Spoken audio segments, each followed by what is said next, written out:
पुलिसिरात की तफसील। क़यामत में जब मौजूदा आसमान और ज़मीन बदल दिए जाएंगे और पुलिसिरात पर से गुजरना होगा, वहां सिर्फ दो मकामात होंगे, जन्नत और जहन्नम। जन्नत तक पहुंचने के लिए लाजिमन जहन्नम के ऊपर से गुजरना होगा। जहन्नम के ऊपर एक पुल नस्ब किया जाएगा, उसी का नाम सिरात है। उससे गुजर कर जब उसके पार पहुंचेंगे, वहां जन्नत का दरवाजा होगा। वहां नबी करीम सल्लल्लाहु अलैहि वसल्लम मौजूद होंगे और अहले जन्नत का इस्तकबाल करेंगे। ये पुलिसिरात दर्जा ज़ैल सिफात का हामिल होगा। नंबर 1, बाल से ज्यादा बारीक होगा। नंबर 2, तलवार से ज्यादा तेज होगा। नंबर 3, सख्त अंधेरे में होगा। इसके नीचे गहराइयों में जहन्नम भी निहायत तारीकी में होगी, सख्त बिपरी हुई और गजबनाक होगी। नंबर 4, गुनाहगार के गुनाह उस पर से गुजरते वक्त मजसम इसकी पीठ पर होंगे। अगर उसके गुनाह ज्यादा होंगे तो उसके बोझ से उसकी रफ्तार हल्की होगी। अल्लाह ताला हमें इस सूरत से अपनी पनाह में रखे। और जो शख्स गुनाहों से हल्का होगा तो उसकी रफ्तार पुलिसिरात पर तेज होगी।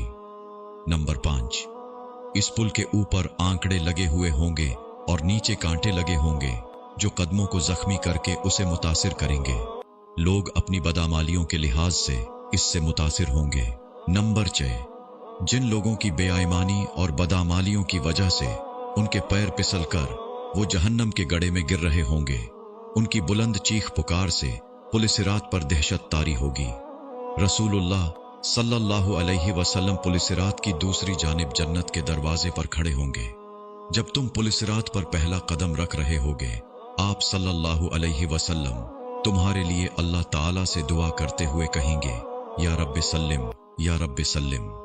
आप भी नबी सल्लल्लाहु अलैहि वसल्लम के लिए दरूद पढ़िए। लोग अपनी आंखों से अपने सामने बहुत सौ को पुलिसिरात से गिरता हुआ देखेंगे और बहुत सौ को देखेंगे कि वो इससे निजात पा गए हैं। बंदा अपने वालिदीन को पुलिसिरात पर देखेगा लेकिन उनकी कोई फिक्र नहीं करेगा। वहां तो बस एक ही फिक्र होगी कि किसी तरह खुद पार हो जाए। रिवायत में है कि हजरत आयशा रजी अल्लाह अन्हा क़यामत को याद करके रोने लगी। रसूलुल्लाह सल्लल्लाहु अलैहि वसल्लम ने पूछा, आयशा क्या बात है? हजरत आयशा रजी अल्लाह अन्हा ने फरमाया, मुझे क़यामत याद आ गई या रसूलुल्लाह सल्लल्लाहु अलैहि वसल्लम, क्या हम वहां अपने वालिदैन को याद रखेंगे? क्या वहां हम अपने महबूब लोगों को याद रखेंगे? आप सल्लल्लाहु अलैहि वसल्लम ने फरमाया, हाँ याद रखेंगे, लेकिन वहां 3 मकामात ऐसे होंगे जहां कोई याद नहीं रहेगा। नंबर 1, जब किसी के आमाल तोले जाएंगे। नंबर 2, जब नामा आमाल दिए जाएंगे। नंबर 3, जब पुलिसिरात पर होंगे। दुनियावी फितनों के मुकाबले में हक पर जमे रहो। दुनियावी फितने तो सिराब हैं, उनके मुकाबले में हमें मुजाहिदा करना चाहिए और हर एक को दूसरे की जन्नत हासिल करने पर मदद करना चाहिए, जिसकी वुसात आसमानों और जमीन से भी बड़ी हुई है।